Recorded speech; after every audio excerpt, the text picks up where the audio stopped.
seluruh jemaah Masjid Baitul Rahim. Amin. Allah ya Rabbal Alamin. Saya di sini sebelumnya mohon maaf dulu, bukan berarti saya ini kurang menghargai, kurang sopan, tapi saya pengennya itu di bawah. Tapi katanya nggak kelihatan nanti bibirnya. Mudah-mudahan saya di sini bisa memberikan manfaat dan bisa diambil manfaat oleh jemaah, dan saya juga dapat mengambil barokahnya daripada para jemaah sekalian, para warga di sini, para syekh, para ustaz, para alim ulama, para kesepuhan. Mudah-mudahan saya dapat mengambil barokahnya dan silaturahminya mudah-mudahan bisa terus sampai yaumul akhir dan kita semua dipertemukan di surganya Allah Subhanahu wa taala. Amin ya rabbal alamin. Baik, sebelumnya saya akan memperkenalkan diri dulu. Nama yaitu Jeffrey, asal dari Sukabumi. Ada yang tahu Sukabumi? Ada.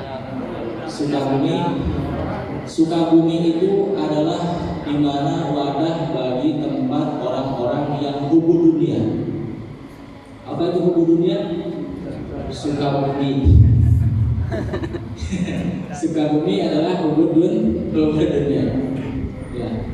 Mudah-mudahan orang-orangnya tidak hubbu dunia, tapi hubbul Quran.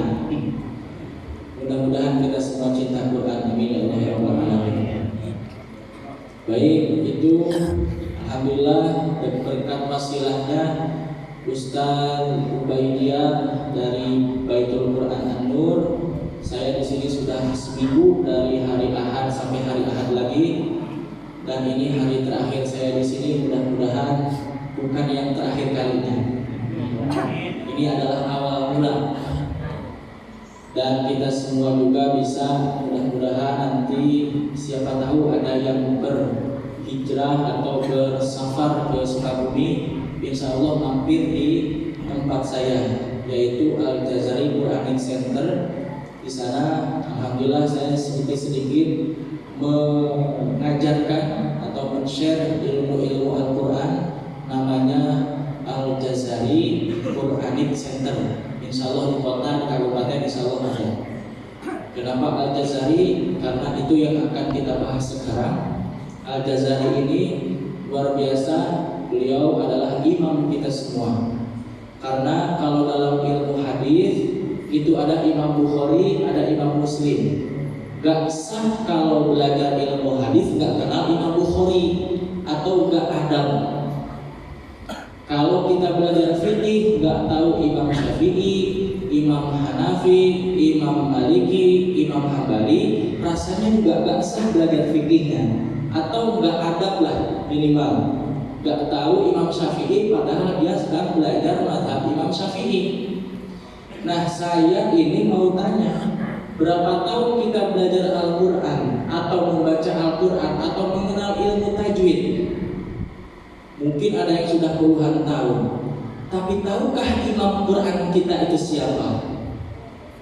Madhab Quran kita yang berjasa, yang mewasilahkan bacaan Quran dari Rasulullah sampai kepada kita semua masih terdengar, yaitu adalah Imam Ibnu Al-Jazari. Mudah-mudahan yang belum tahu jadi tahu, yang sudah tahu makin yakin, makin ta'bid kembali, dan makin bisa mengamalkan apa yang diwasilahi oleh Imam Ibnu Al-Jazari.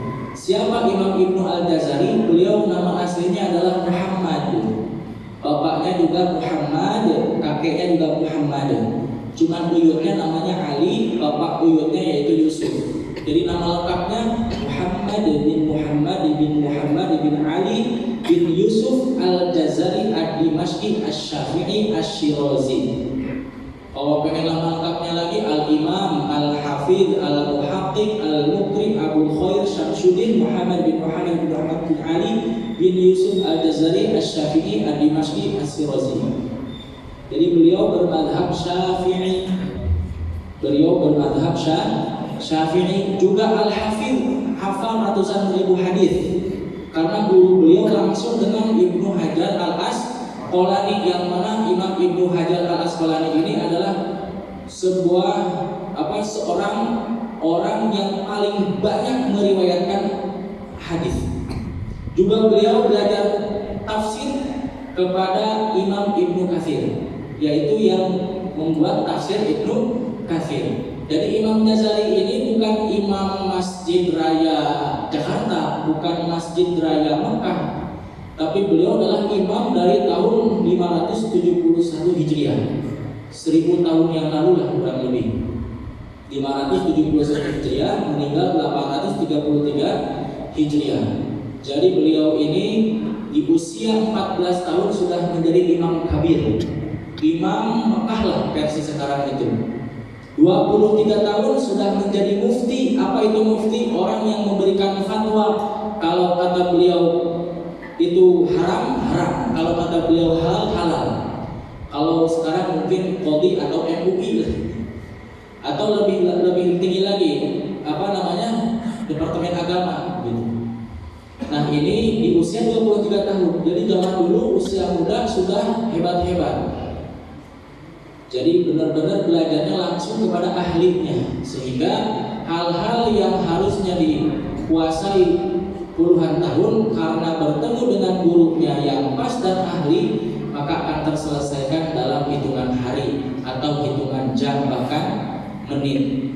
Beda kalau kita baca buku, ratusan buku kita baca, belum tentu kita paham.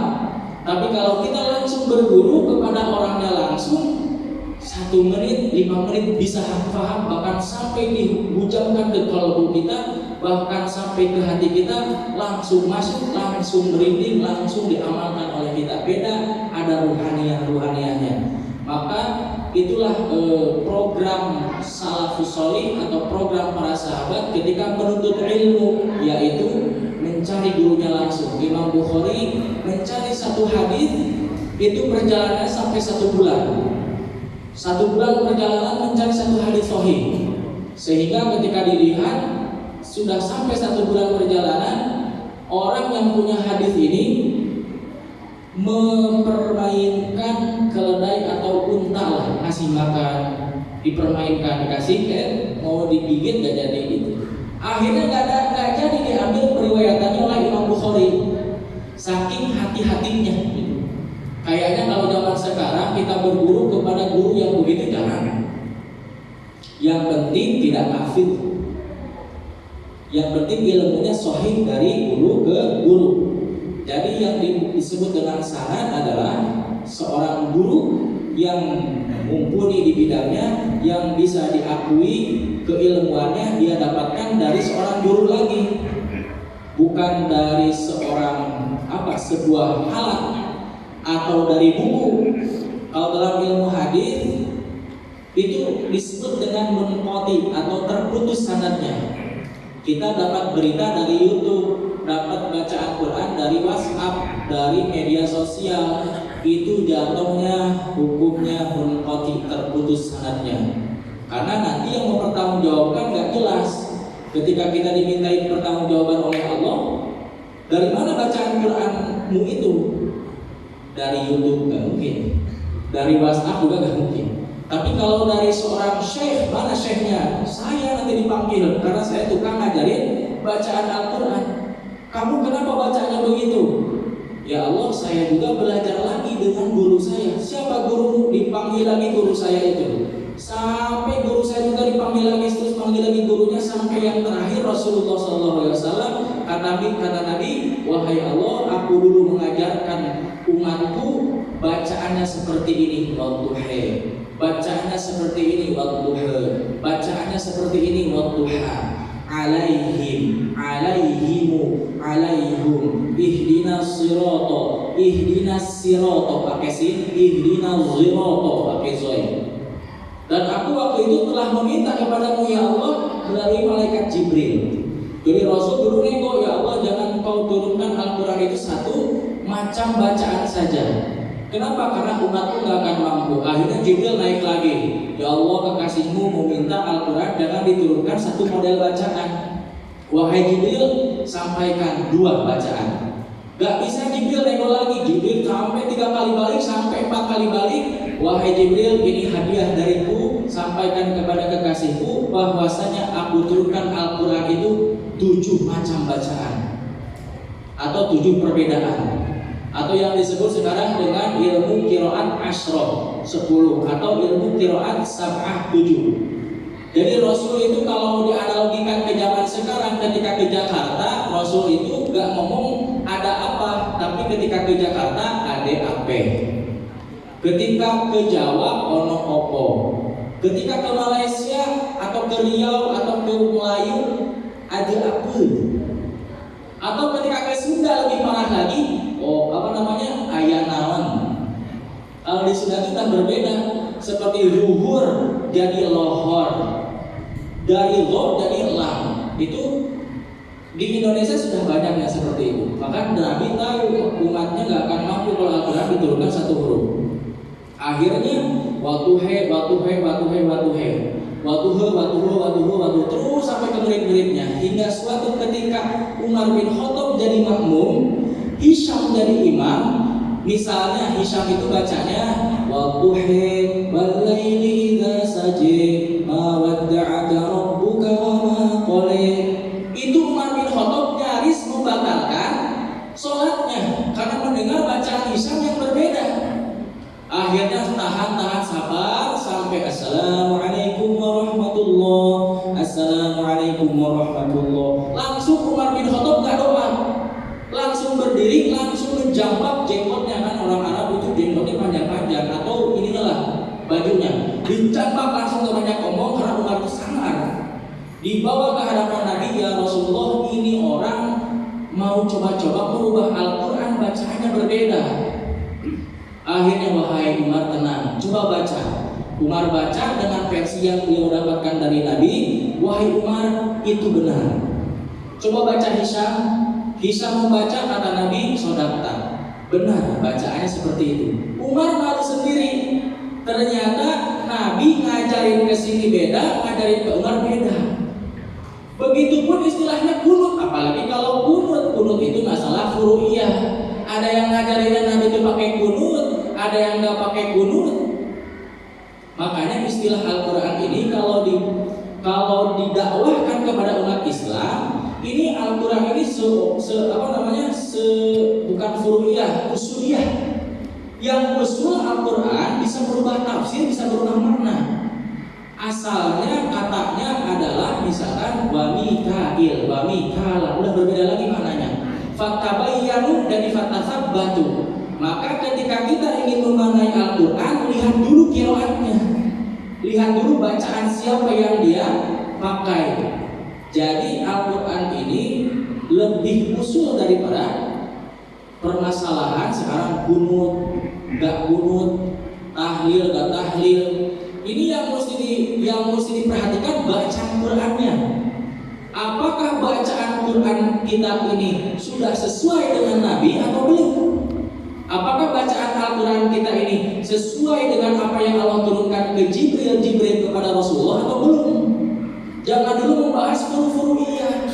Al-Quran saja dulu, shod kita sudah sama belum dengan Nabi?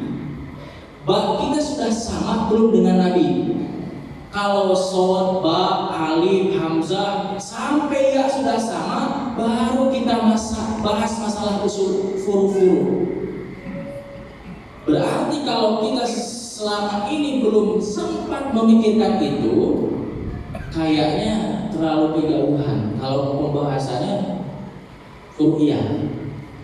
Bahkan yang lebih bahaya lagi, jangan sampai kita itu dikategorikan sebagai orang yang mengada-ngada dalam bacaan Al-Quran. Karena kita harus benar-benar berguru kepada guru yang bisa mengajarkan bacaan Nabi itu seperti apa. Karena sekarang sudah nggak ada sahabat, tabi'in sudah tidak ada. Sholat saja kita kan ingin tahu Nabi gimana sholatnya, kita harus cari guru fikih. Bagaimana Nabi itu berbicara, berkala, berjalan, muamalah setiap hari, kaji hadis-hadis Nabi. Bagaimana Nabi membaca Al-Quran, cari guru yang bisa mencontohkan suara. Karena dulu belum ada mushaf, dulu yang ada itu manusia yaitu sahabat ngajarin ke tabi'in bagaimana cara mengucapkan huruf. Ini sempat sering saya bahas. Yang aneh itu ketika ada mushaf, Berbeda dengan mushaf yang sekarang. Misalkan ada orang jahil, Alhamdulillah ditulis pakai H. Kira-kira viral gak sih Indonesia? Ada tulisan dalam Al-Fatihah, Alhamdulillahi Rabbil Alamin, pakai hamzah, kemudian pakai H. Kalau ada mushaf yang seperti itu pasti viral itu se-Indonesia bahkan sedunia. Langsung ini siapa yang menerbitkan? Penerbitnya pasti diusul, ditutup, suruh tutup percetakannya. Nggak boleh ini sembarangan cetak Al-Quran seperti ini. Tapi nggak pernah di antara kita ada yang salah baca Quran sampai viral. Contoh, Alhamdulillahi Rabbil Alamin Ar-Rahmanir-Rahim. Walaupun bagus tapi itu salah. Tapi nggak pernah viral itu. Dan ini masalah bagi kita. Masalah. Kalau nggak ada yang mengusut masalah, berarti orang nggak tahu. Kalau ada yang ngusut, berarti dia tahu. Pak, salah. Berarti dia tahu. Tapi kalau nggak ada yang ngusut sama sekali, berarti sama-sama nggak tahu. Nah ini masalahnya. Al-Quran usul syariah yang pertama Al-Quran, yang kedua as-sunnah atau hadis, yang ketiga ijma, yang keempat qiyas. Sebelum yang lain Al-Qurannya dulu yang harus kita kuasai. Alhamdulillah, mudah-mudahan ini asbab wasilah. Kedepannya mudah-mudahan warga di sini bisa saling memfasilitasi, memberikan informasi kalau ada yang memang di situ pakarnya atau ahlinya atau sudah. Maka alhamdulillah salah satunya ada Ustadz Ubaidiyah Beki An-Nur, ada pesantren-pesantren di sekitar sini. Saya belum sowan, saya belum tahu. Kalau seandainya ada, datangi atau hadirkan ke sini kalau bisa, atau kita bikin jemaah-jemaah khusus holaqoh Al-Quran dari mulai huruf-huruf hijaiyah. Karena Al-Quran itu dari Al-Fatihah sampai An-Nas tidak akan lebih dari 29 huruf. Saya ulangi, tidak akan keluar dari 29 huruf hijaiyah. Kalau kita kuasai hamzah sampai ya, kita pasti bisa baca Al-Quran. Karena Al-Quran itu dari Al-Fatihah sampai An-Nas tidak lepas dari itu. Maka simpel mengkaji Al-Quran itu kuasai dulu huruf hijaiyah, baru kita akan mampu membaca seluruhnya dari Al-Fatihah sampai An-Nas.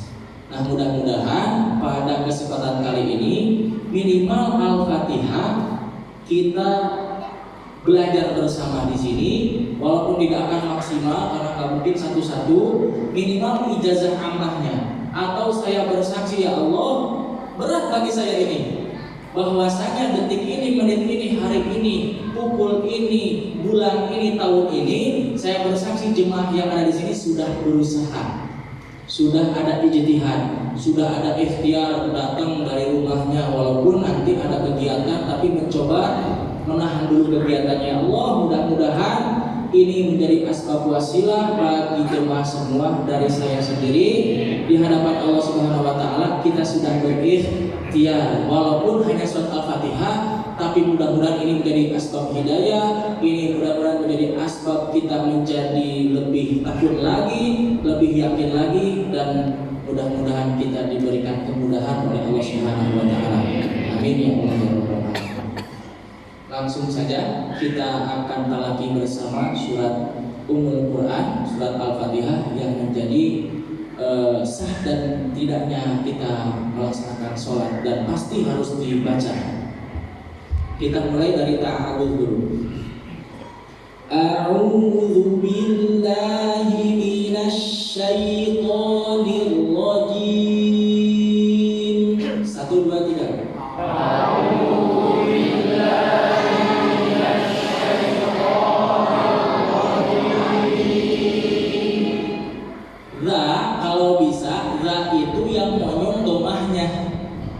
Saya ulangi, zal yang monyong domahnya, karena domah itu monyong, zalnya nggak monyong.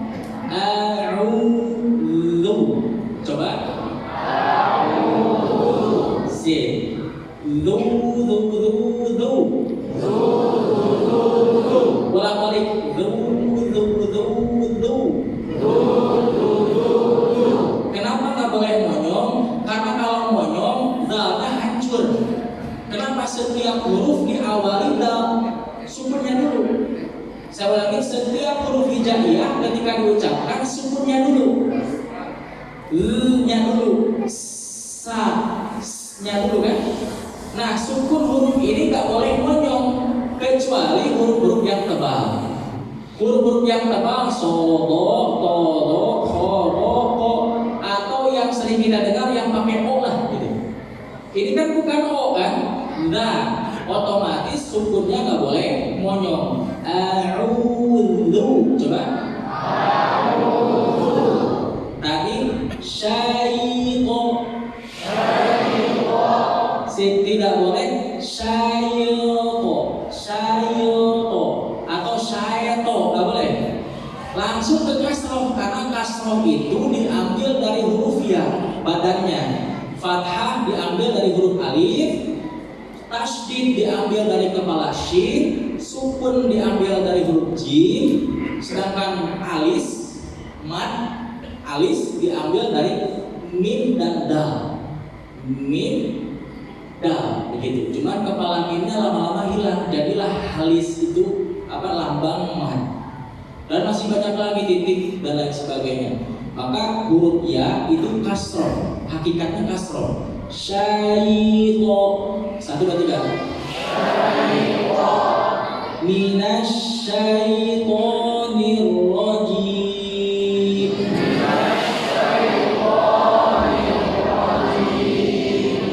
Bismillahirrahmanirrahim.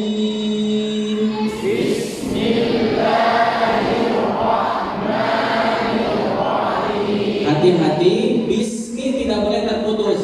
Bismi, karena sin sifatnya hamas dan rohwah mesti mengalir. Bismi, coba. Bismi, jangan kepanjangan. Bismi, langsung ke mim. Bismi, sin. Bismillahirrahmanirrahim. Haknya balikin lagi, tidak boleh roh. Bismillahirrahmanirrahim, karena ha itu tipis. Jangan ke bawah bunyi o di huruf ro. Roh. 1, 2, 3. Sip. Kita ulangi sekali lagi. Bismillahirrahmanirrahim.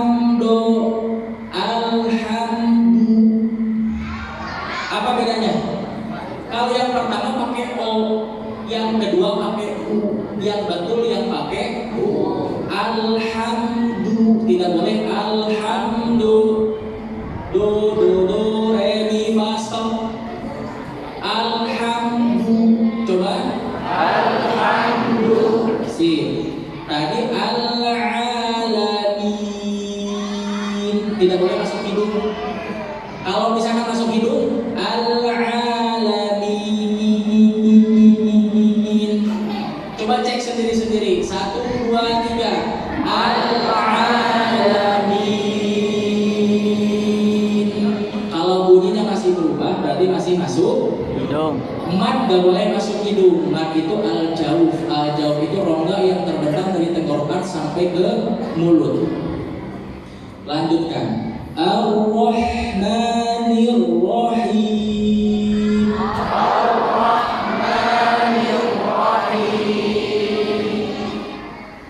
Maliki yaumiddin.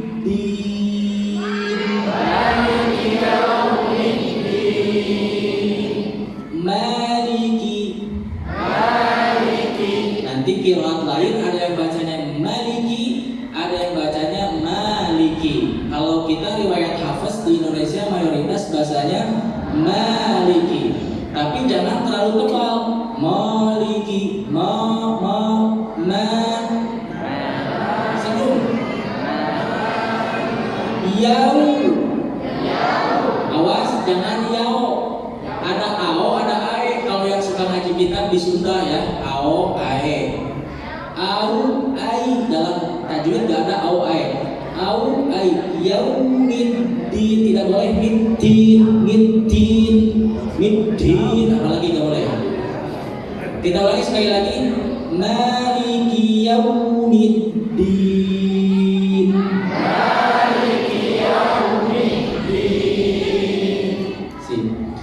Iyyaka na'budu wa iyyaka nasta'in.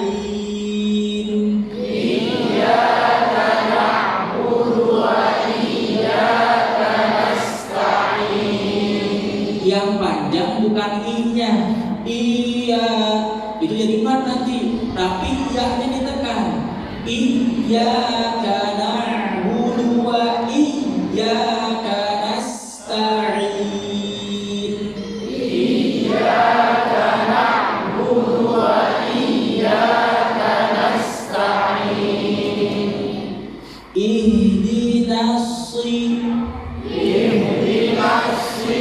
Tidak ihdinossi, no. Adakah huruf no? Huruf na. Coba ihdina.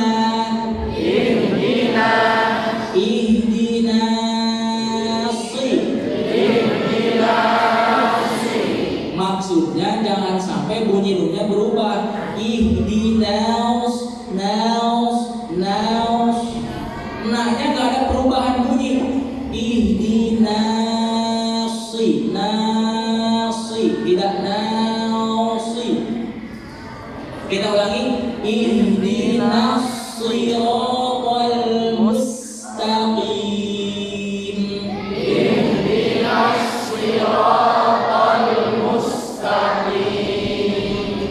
Tol itu tidak tol. Balik lagi. Mulutnya kembali. Tol mus, tidak mus. Tarik lagi. Huruf qaf ada dua sanad ketika mengucapkan huruf qaf.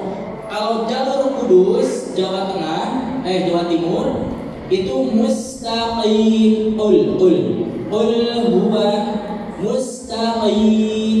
Itu jalur Kudus. Ada yang jalur Mesir, jalur Madinah, jalur Maroko dan lain sebagainya tidak begitu terlalu dalam. Mustaqim, tidak qi, tapi jangan sampai mustaqim. Ada nafas keluar, kin. Tidak boleh ada nafas karena qaf itu bukan hamas. Coba mustaqim.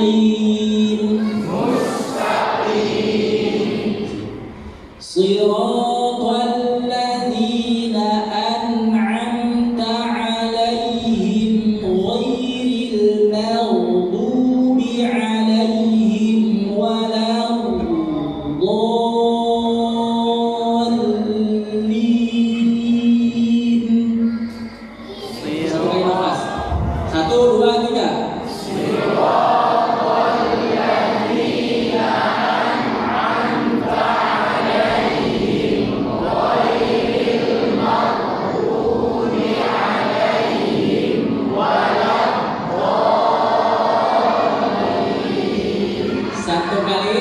Satu kali nafas. Kenapa disunahkan? Karena riwayat kita alaihi bukan ayat. Kalau riwayat Nafi' Imam Warosh dia alaihi itu ayat, tapi bismillah bukan ayat. Kalau riwayat Hafs bismillah ayat ke-1, alaihi bukan ayat ke-6 atau ayat ke-7 apalagi. Jadi alaihim siratal ladzina an'amta alaihim, kalau bisa itu jangan berhenti. Tapi kalau berhenti nggak jadi masalah karena nggak termasuk wakaf yang dikobihkan atau yang diharamkan. Juga tadi masih kedengeran walam bukan pakai ba, pakai qad. Dan di sana tidak boleh syiddah. Kalau yang diperbolehkan tasdid. Tasdid itu dengan syiddah beda. Kalau tasdid itu lambang seperti angka 3 kepala syin. Kalau syiddah itu sifat. Sifat yang dimiliki oleh huruf qad tidak boleh tertahan suara. Jadi tidak boleh walam. Ada suara? walam. Gak boleh karena huruf dot itu rokhawah, mengalir suara seperti huruf kho. Az, as. Coba as, 1, 2, 3. Si keren. Sekarang buat al. 1, 2, 3. Harus seperti sin, mengalir. Karena dia rokhawah sifatnya. Contoh,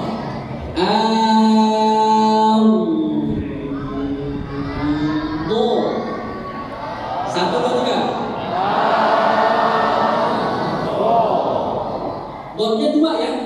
Walam, walam tidak boleh. Walam. Ghairil maghdubi 'alaihim walam. Banyak yang begitu tuh. Walam. Kenapa nggak boleh? Karena lamnya korupsi.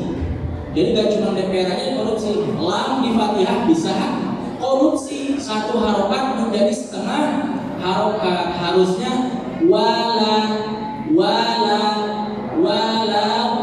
Tetapi tidak walam. Kepanjangan. Atau hanya waw. Walam.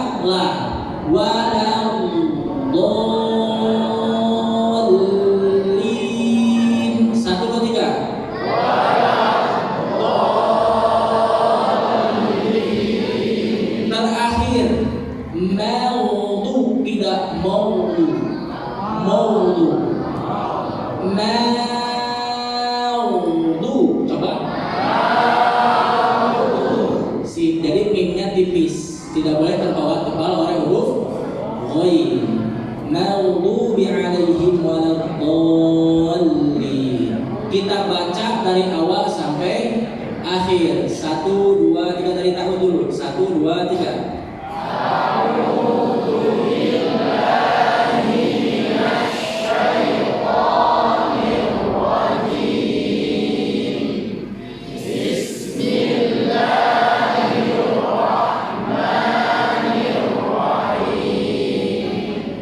Terlalu panjang. Bismillahirrahmanirrahim. Tidak. Bismillahirrahmanirrahim. Kepanjangan. 1, 2, 3. Bismillahirrahmanirrahim. Terus.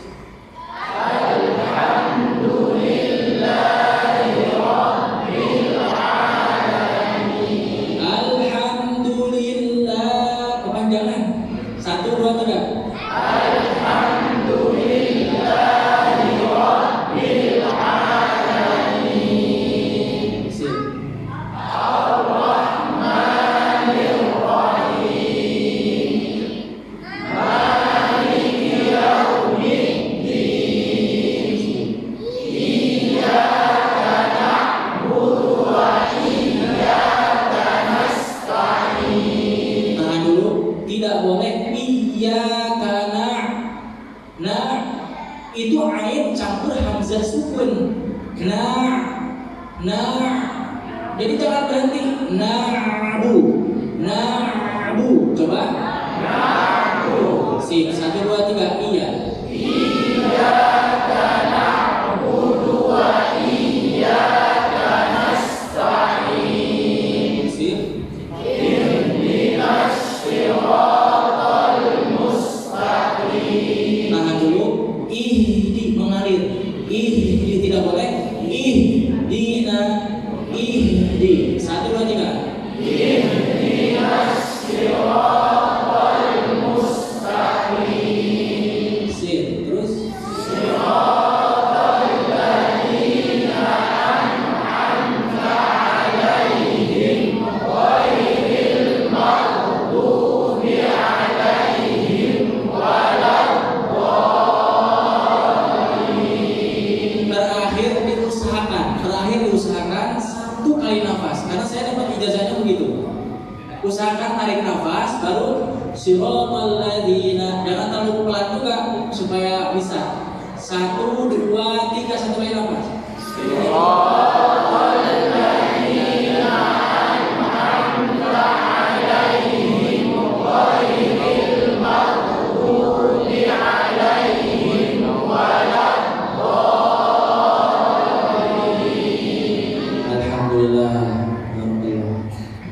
Alhamdulillah saya ijazahkan secara ammah dan khos untuk yang hadir di sini. Saya ijazahkan Al-Fatihah ini kepada jemaah semua. Ajaztuhum qabilna. Saya sekali lagi, ajaztuhum qabilna. Al-Fatihah.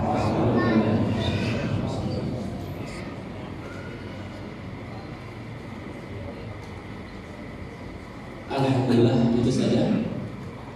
Udah ada ya? Mungkin ada diskusi atau pertanyaan atau gimana?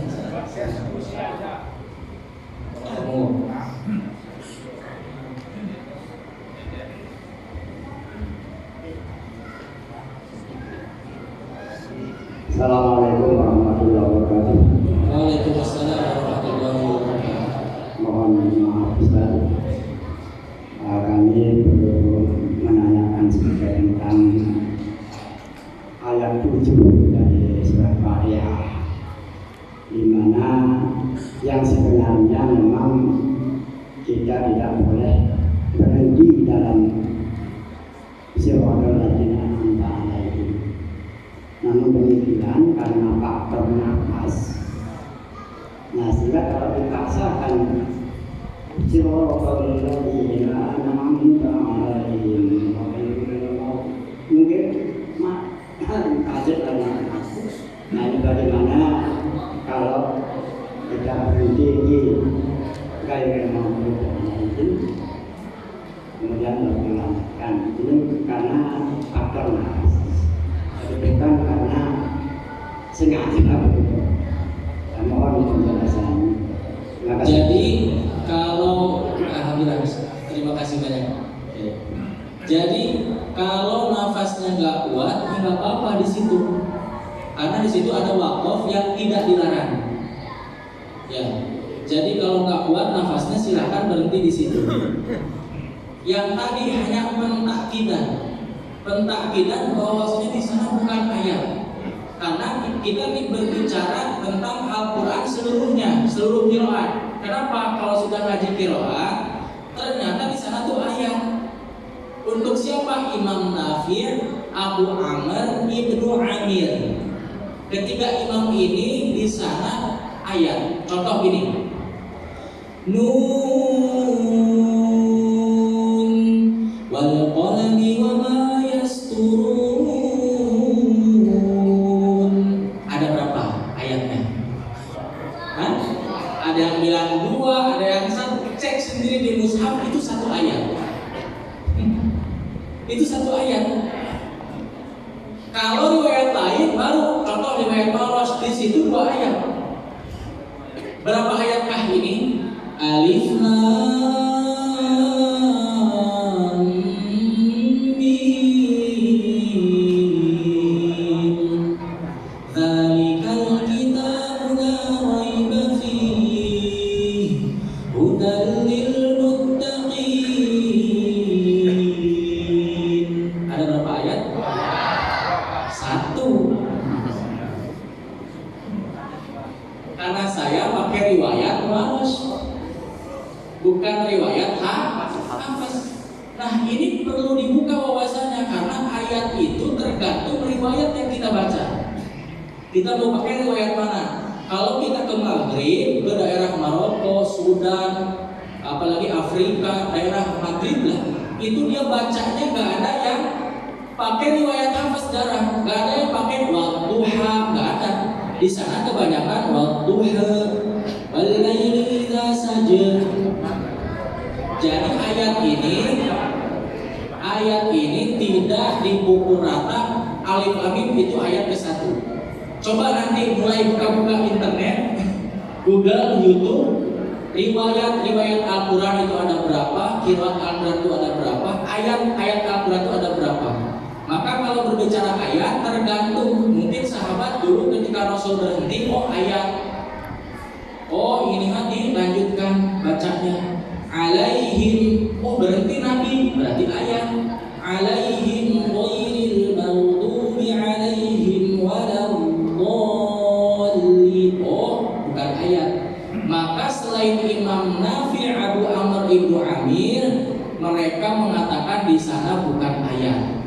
Jadi alangkah bagusnya kalau satu nafas. Kalau nggak bisa berhenti di situ nggak apa-apa, dan nggak mesti dibalikin lagi kalimatnya, karena bukan wakaf qabih yang dilarang berhenti. Kalau wakaf hasan, asalkan di akhir ayat nggak usah diulangi lagi. Tapi kalau wakafnya tam, wakaf kafi itu mesti. Dan ini penting belajar wakaf itu. Contoh, saya melihat kucing mati, maknanya apa? Saya melihat kucing yang sedang mati. Kalau wakafnya salah, saya melihat kucing mati. Siapa yang mati? Saya ulangi, saya melihat kucing mati. Orangnya mati. Oh, padahal wakafnya berhentinya yang beda, tapi maknanya jadi beda. Yang ketiga, saya melihat kucing mati. Apa tuh maknanya? Saya melihat kucing mati. Ketika saya melihat, kucing langsung mati. Jadi jangan sampai melihat, gitu. Jangan sampai melek, bahasa ininya terbuka matanya. Zalikal kitabul la raib. Tidak ini kitab atau itu kitab, tidak ada keraguan, la raib. Fihi hudal lil muttaqin. Di dalamnya petunjuk untuk orang yang bertakwa. Di dalamnya petunjuk. Beda lagi kalau berartinya Zalikal kitabul la raib fihi. Ini kitab tidak ada keraguan di dalamnya. Tidak ada keraguan di dalamnya. Hudal lil muttaqin, petunjuk untuk orang yang bertakwa. Makanya perkara wakaf adalah perkara riwayat atau sanad. Bahkan mushaf kita sering dikritisi oleh orang-orang yang ahli wakaf, ahli sanad, ahli riwayat. Di Indonesia terlalu banyak wakaf yang distandarisasikan dengan nafas-nafas Indonesia ini. Jadi salah satunya untuk mempermudah wakaf yang ada di mushaf kita. Kalau ibu bapak belanja atau beli mushaf yang asli Madinah, yaitu yang menulisnya namanya Usman Toha. Ketika beliau menulis pakai goresan tangan dan mesti wudu, itu Usman Toha itu. Jadi bukan mushaf Usman, itu bukan yang ditulis oleh mushafnya di bapaknya Syekh Toha, Syekh Usman Toha. Nah itu gak ada wakaf yang banyak dengan gaya di mushaf-mushaf Indonesia. Jadi disesuaikan saja dengan sanadnya atau gurunya. Jadi kalau mushaf Indonesia, alhamdulillah untuk mempermudah bagi yang gak tahu makna. Jadi wakaf itu urusannya nanti urusan makna, bisa berubah kepada makna. Dan ini ramai di kalangan para pembelajar Al-Quran. Jadi ada yang mengharapkan tarawih membaca satu halaman karena tidak sesuai dengan tema. Jadi yang bagus baca Quran gimana? Yang paling aman baca Quran dari ain ke ain. Itu sudah satu tema, satu pembahasan. Yang paling aman. Tapi itu bukan jadi patokan, kata Imam Jazari. Walai safil Qur'ani min waqafin wajab. Wala haramun ghairu ma lahu sabab. Tidak ada dalam Al-Qur'an itu wakaf wajib di sini, wajib wakaf di situ, enggak ada. Melainkan ada sebab nafasnya enggak kuat atau batuk gitu. Atau yang ada yang salah atau ada gempa, itu nanti wakaf dibagi-bagi, ada intirori, ada inhirori, ada wakaf ikhtiyari gitu. Nanti ada perbedaan wakaf. Ada ikhtibari sih. Saya ingin tanya ini saya. Masalah bacaan surah Al-Fatihah itu kan bagian dari sholat, sah dan tidaknya sholat. Ketika seorang imam dalam bacaan Al-Fatihahnya tidak benar, bagaimana hukumnya terhadap makmum? Bagaimana hukumnya imam yang bacanya kurang fasih atau masih jauh? Ya ini perkara fikih. Kalau saya mau bahas fikih ini banyak hurufnya, banyak cabangnya. Jadi Sementara saya jawab tergantung mau pakai fikih yang mana, mau pakai pendapat ulama yang mana. Itu lebih aman jawabannya.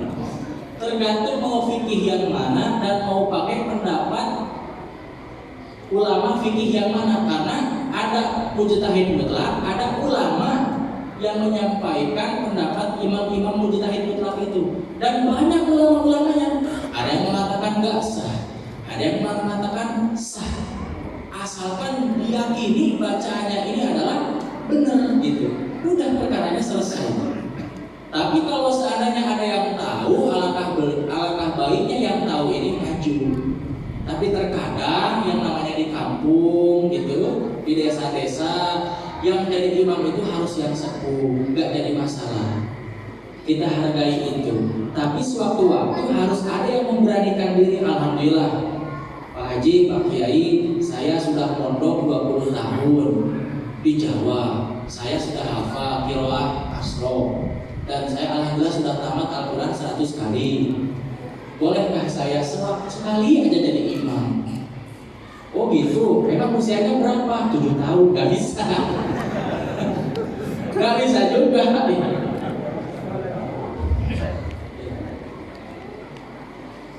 Dalam bacaan Al-Fatihah ini, saya imam memakai dengan ilmunya, mungkin karena saya sudah tahu masalah atau asal, mungkin itu sudah diketahui dia kemudian menjadi imam.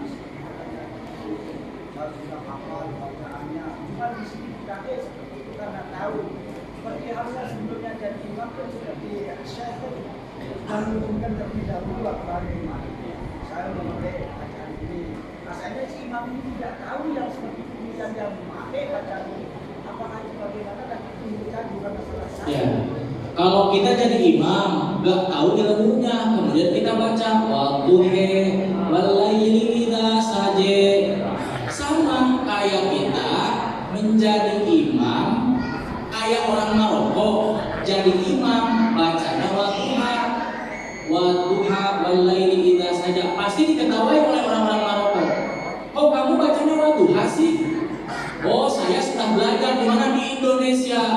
Kemana sanadnya? Syekh Fulan sampai kepada Rasulullah sahih. Tapi diumumkan dulu. Tapi kalau nggak belajar, nggak tahu dari YouTube, dari buku, nggak punya sanad, nggak sah.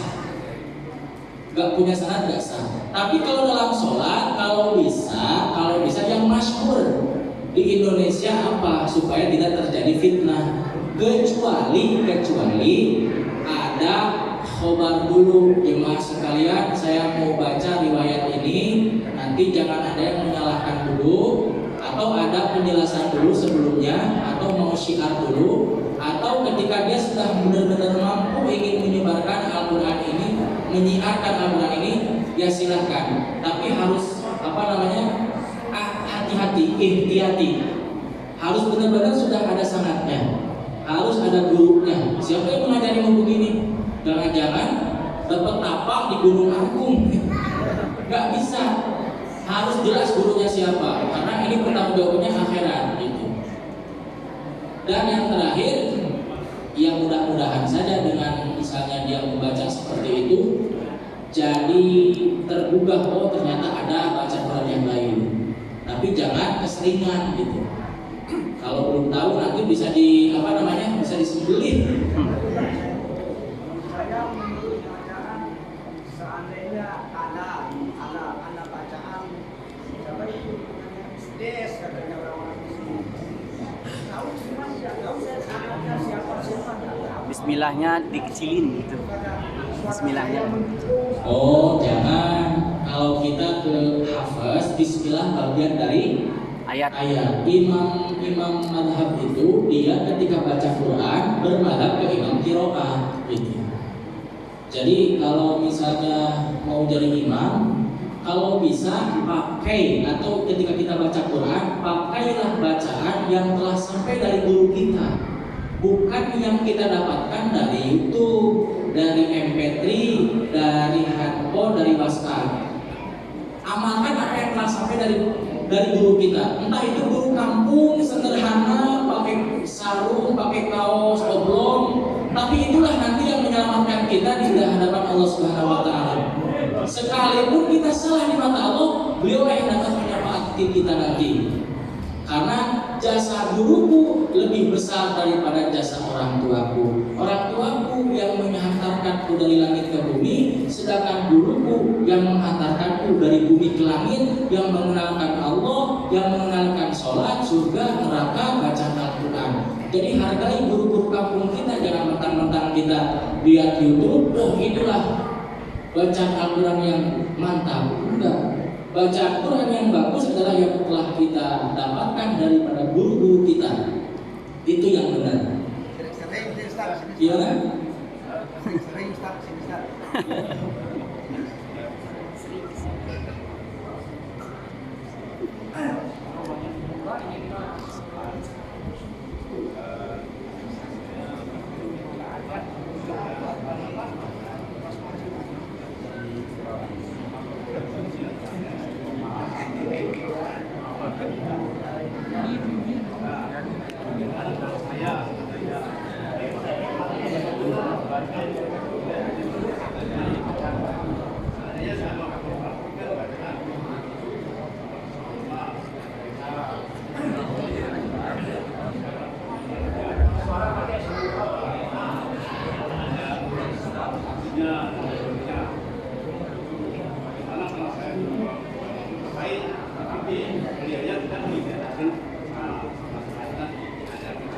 Belajarnya di mana belajarnya?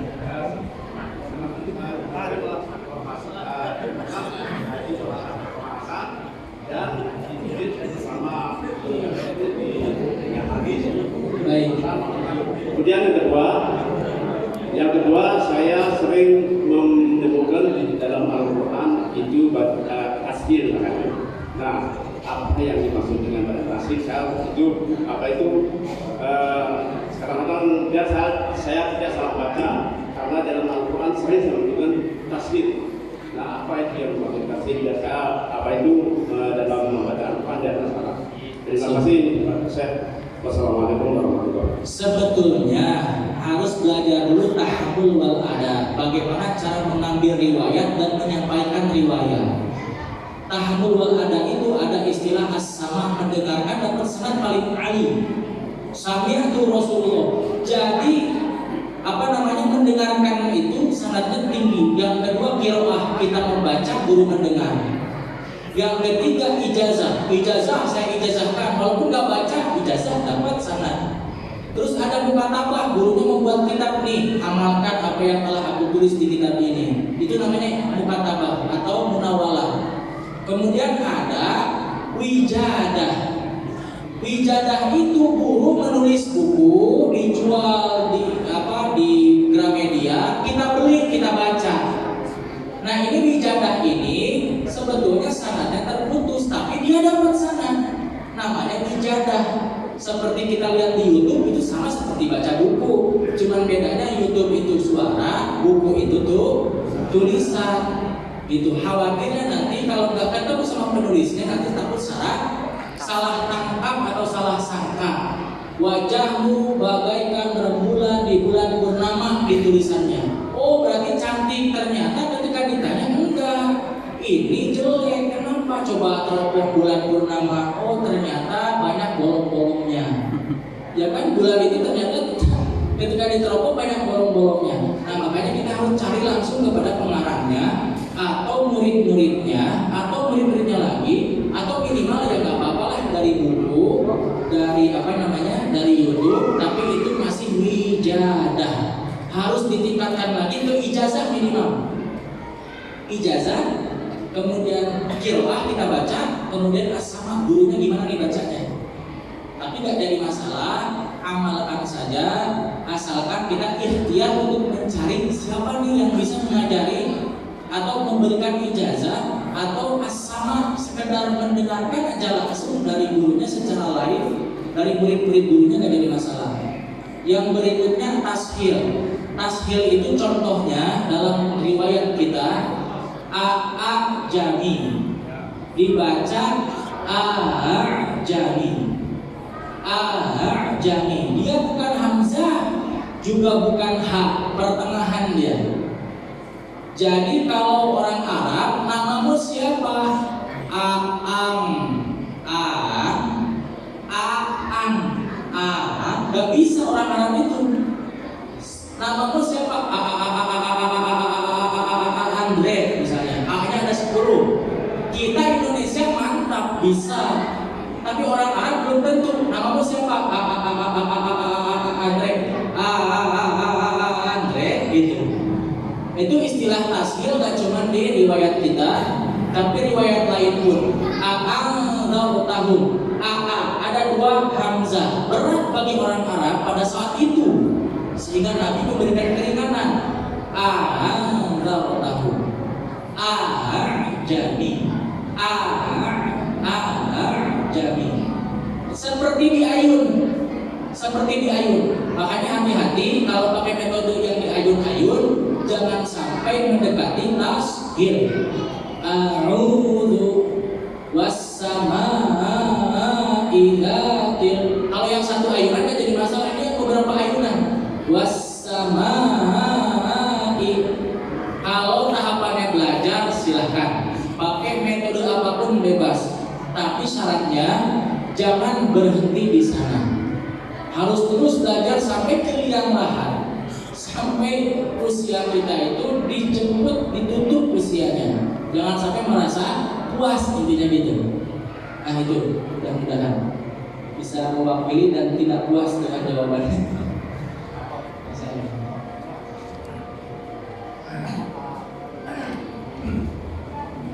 Dalam ilmu tafsir dikatakan bahwa bacaan Maliki Yaumiddin dan Maliki Yaumiddin sana ada 2 yang dibolehkan, namun alasannya secara kapan. Alasan Maliki dibaca panjang, Maliki dibaca pendek.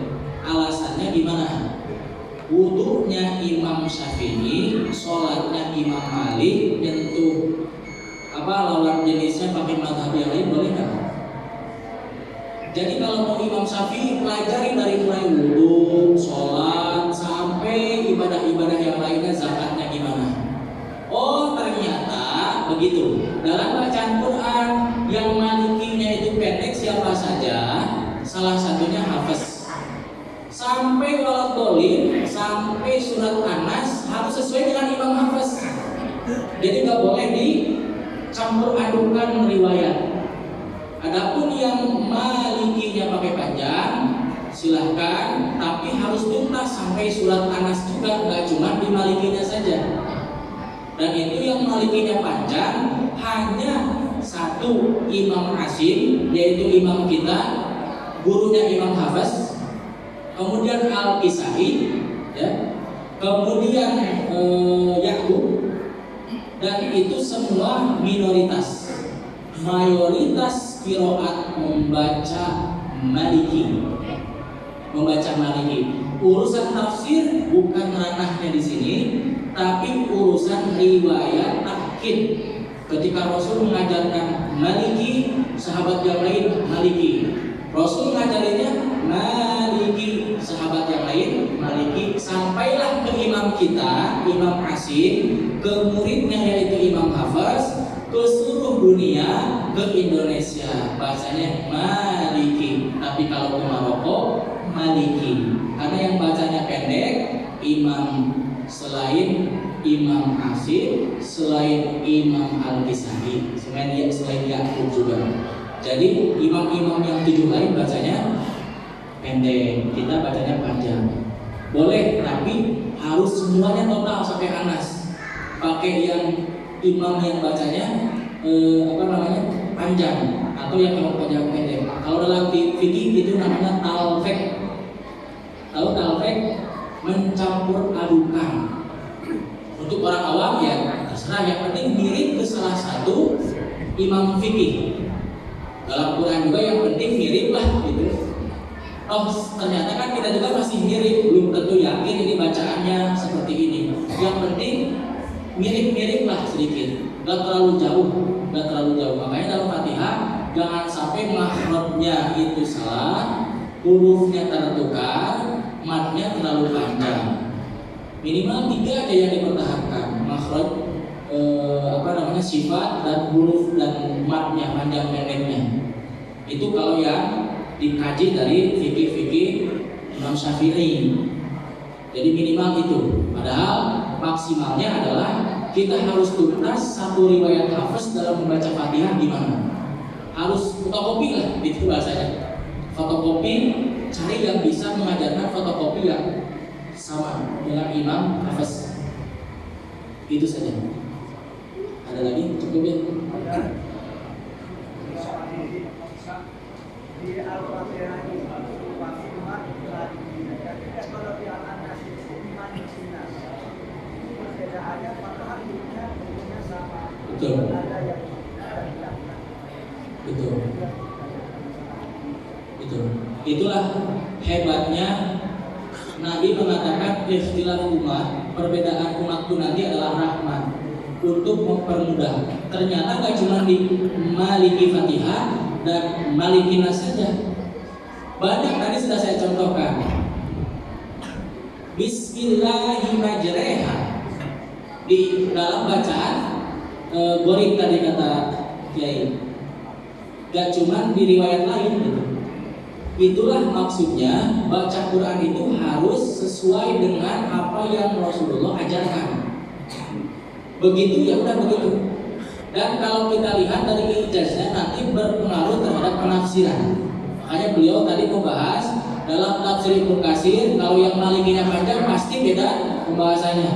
Yang malikinya pendek nanti beda pembahasannya. Apalagi dikaitkan dengan ilmu balaghahnya, ilmu nahwunya, ilmu alatnya. Ini kita pembahasannya cukup di pembahasan ilmu bacaan. Al-Quran dibagi 2, bacaan tuntaskan. Yang kedua makna tuntaskan, ujungnya pasti tafsir. Tafsir itu dibagi 2, ada yang tafsir itu adalah jasadiyah atau tafsir zahiri, ada tafsir batini. Makanya ada salah satu ulama batiniyah yang mengarang tafsir, namanya tafsir Jailani.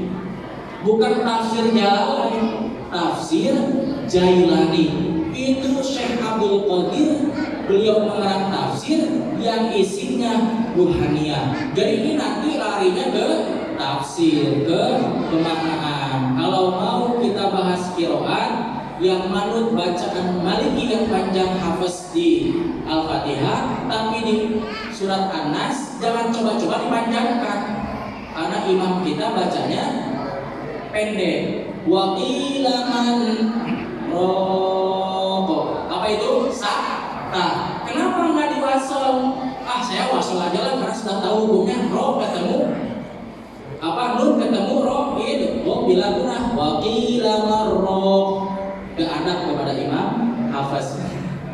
Karena Imam Hafaz bacanya waqilaman roko. Itulah riwayat. Kenapa Imam Hafaz gak berani mewasolkan?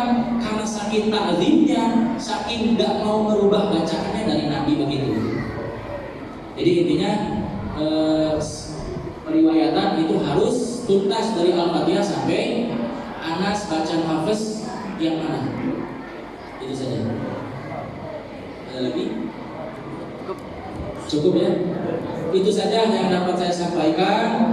Apabila ada kata yang tidak enak di hati, mohon dimaafkan. Kurang ada, kurang sopan, tata titiknya mudah-mudahan bisa afu ya, mudah-mudahan bisa dimaafkan dan kita semua di sini bisa berjumpa bersilaturahmi kembali di lain waktu. Kita tutup dengan bacaan kafaratul majelis. Subhanallah.